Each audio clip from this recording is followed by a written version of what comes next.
Hello friends, स्वागत है मेरे चैनल एमसीक्यू स्टडी आईक्यू पे। और आज के वीडियो में हम लोग करने वाले हैं क्लास 12 बिहार बोर्ड फिजिक्स का चैप्टर नंबर 10, जो है कि तरंग प्रकाशिकी। इसको इंग्लिश में बोलते हैं बच्चों वेव ऑप्टिक्स। 2024 में मात्र 2 नंबर का इससे क्वेश्चन पूछा गया था और 2023 में आपको इससे 6 मार्क्स का क्वेश्चन पूछा गया था। तो छोटा वीडियो बनेगा, ज़्यादा क्वेश्चन इसमें आता नहीं है। इससे 2 मार्क्स वाले में थ्योरेटिकल क्वेश्चन एक 5 नंबर का रहेगा बच्चों, इसे याद रखना है इंपॉर्टेंट। थ्योरेटिकल मतलब 5 लॉन्ग ऐसा टाइप में इससे आपको एक क्वेश्चन देखने को मिलेगा 5 नंबर का।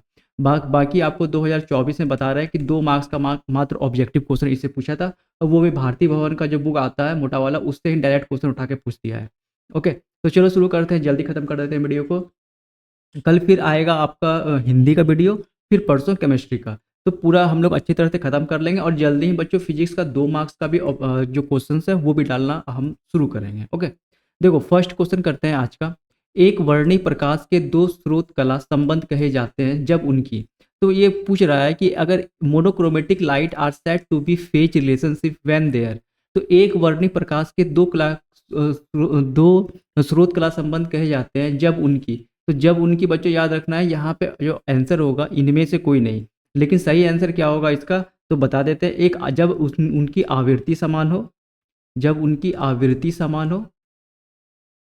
ओके, जब उनकी आवृत्ति समान हो। और दूसरा, दोनों, याद रखना, दोनों दोनों तरंगों के बीच का कालांतर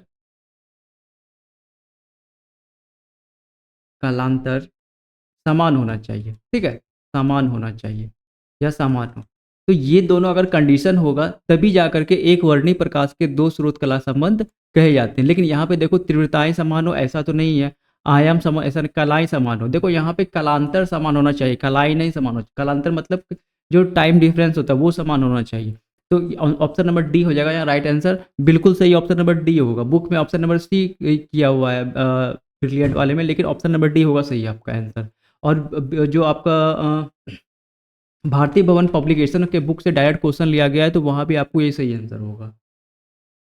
क्वेश्चन नंबर सेकंड करते हैं। ये भी भारतीय भवन की बुक से डायरेक्ट उठाया गया है। दो कला संबंध स्रोतों के कारण प्रकाश के व्यक्तिकरण में फ्रिंज की चौड़ाई होती है। What is the width of the fringe in the separation of light due to the phase relationship source. तो तरंग दैर्घ्य के समानुपाती होती है। क्या होती है? तरंग दैर्घ्य के समानुपाती होती है। आगे बताएंगे इसका डिटेल में, अभी 2-3 क्वेश्चन इससे मिलता है। अभी फॉर्मूला बता दे रहे हैं आपको।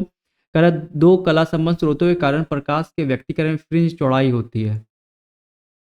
तो देखो तरंग दैर्घ्य होता, फॉर्मूला क्या होता है, beta equals to lambda capital D by d. अब ये सब बताएंगे नेक्स्ट क्वेश्चन में। तो ये जो बीटा होता है बच्चों यहाँ पे, ये जो बीटा होता है, ये डायरेक्टली प्रोपोर्शनल होता है किसके? लेमडा के। लेमडा क्या है? तरंग दैर्घ्य। और बीटा क्या है यहाँ पे? फ्रिंज की चौड़ाई। तो ये फॉर्मूला आपको डायरेक्ट याद रखना है। एक बार पुराने में पूछा हुआ है 2013 या 14 के क्वेश्चन में, डायरेक्ट आपको ये फॉर्मूला पूछा। तो beta equal to lambda capital D by D.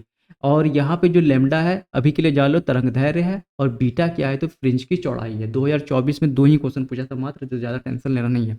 23 में देखो, इस आपको 2025 में भी मेरे ख्याल से इस चैप्टर से ज़्यादा नहीं पूछेगा। इसके पहले वाला जो इससे रिलेटेड चैप्टर है, उससे ही आपको बहुत ज़्यादा क्वेश्चन पूछ रहा है आजकल।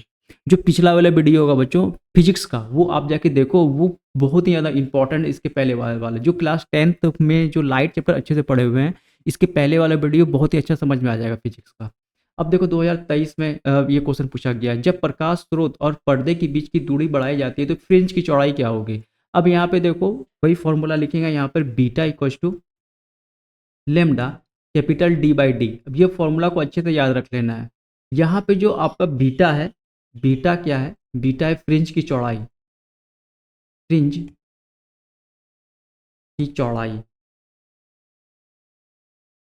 ओके, फिर उसके बाद जो यहाँ पे लेमडा क्या है? तो तरंग दैर्घ्य है, पीछे वाला प्रकाश का तरंग दैर्घ्य, पीछे बताए जस्ट अभी तरंग दैर्घ्य। ओके, फिर उसके बाद जो कैपिटल डी है, ये क्या है? आपका स्रोत और पर्दे के बीच की दूरी। देखो कैपिटल डी क्या है? स्रोत और पर्दे के बीच की दूरी। पर्दे की बीच की दूरी।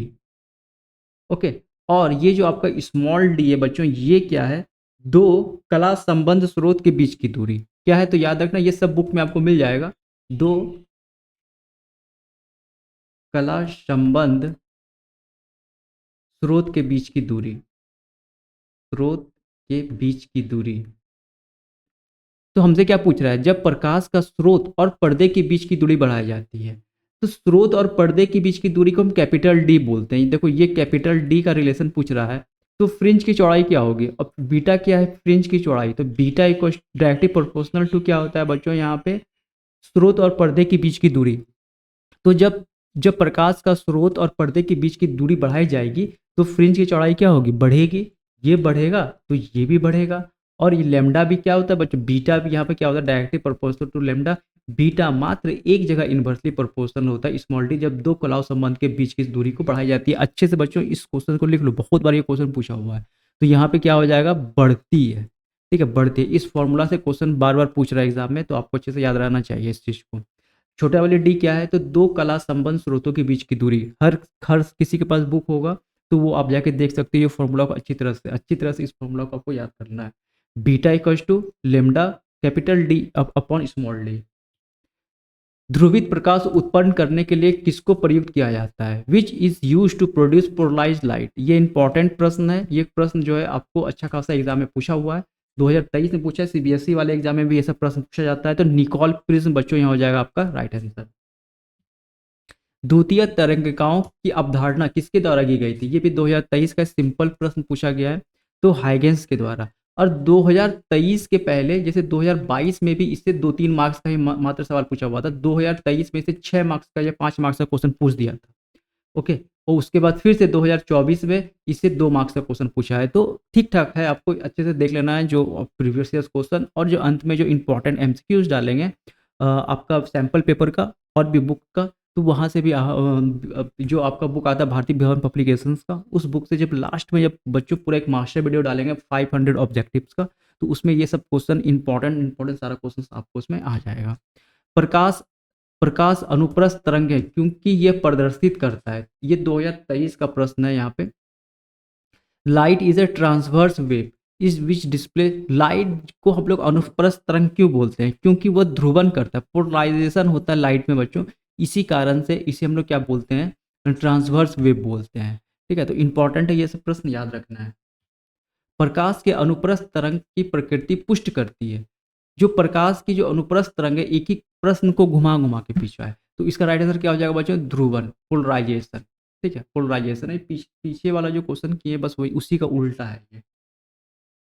ओके, देखो पीछे में क्या किया था, ध्रुवन को यहाँ लिख दिया था, और इस बार क्या किया है कि ध्रुवन आपसे पूछ दिया है, और अनुप्रस्थ तरंग यानी ट्रांसवर्स वेव को ऊपर लिख दिया, बस सिंपल से क्वेश्चन है। बूस्टर का नियम क्या है, तो याद रखना है म्यू इक्वल्स टू 10 IP। ये फॉर्मूला आपको बस याद रखना है, इसी से हो सकता है रिपीट करते, ये 2015 का प्रश्न है, ऑप्शन नंबर सी हो जाएगा यहाँ राइट आंसर। ये क्या है बच्चों, ब्रूस्टर्स का नियम में फॉर्मूला ही पूछा जाता है इससे ज़्यादातर। व्यक्तिगत फ्रिंज की चौड़ाई क्या होती है, ये फॉर्मूला फिर से आ गया वही वाला beta equals to lambda capital D upon small D.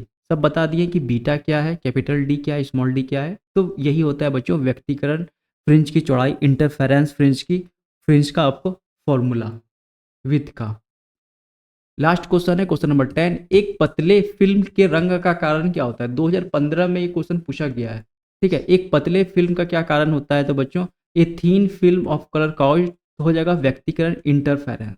ठीक है, तो देखो ये चैप्टर ज़्यादा इंपॉर्टेंट, आपको लॉन्ग आंसर टाइप में पूछता है एक प्रश्न डेरिवेशन, लेकिन ऑब्जेक्टिव में आजकल 2 साल से प्रश्न 2023 में ठीक ठाक पूछा था, लेकिन उसके पहले भी उतना कुछ खास 2 नंबर का या 3 नंबर का प्रश्न पूछ रहा है, तो फिर भी ऑब्जेक्टिव पूरा करवा दिया प्रीवियस ईयर्स का मोस्ट इंपॉर्टेंट सब क्वेश्चंस।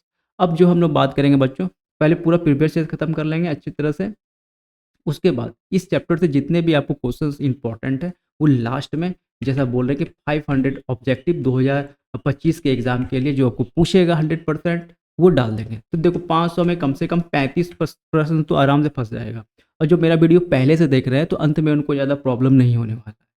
ओके, तो मिलेंगे बच्चों कल हिंदी में, हिंदी का वीडियो डालेंगे तो वो भी आप देखिए, वो भी इंपॉर्टेंट है। फिर केमिस्ट्री, फिर उसके बाद मैथ, जैसा बोल रहे हैं अगस्त से शुरू कर देंगे मैथ का। उसके पहले ये सब पूरा ऑब्जेक्टिव खत्म हो जाएगा। ठीक है? तो मिलेंगे अगले वीडियो में, तब तक के लिए thank you, all the best.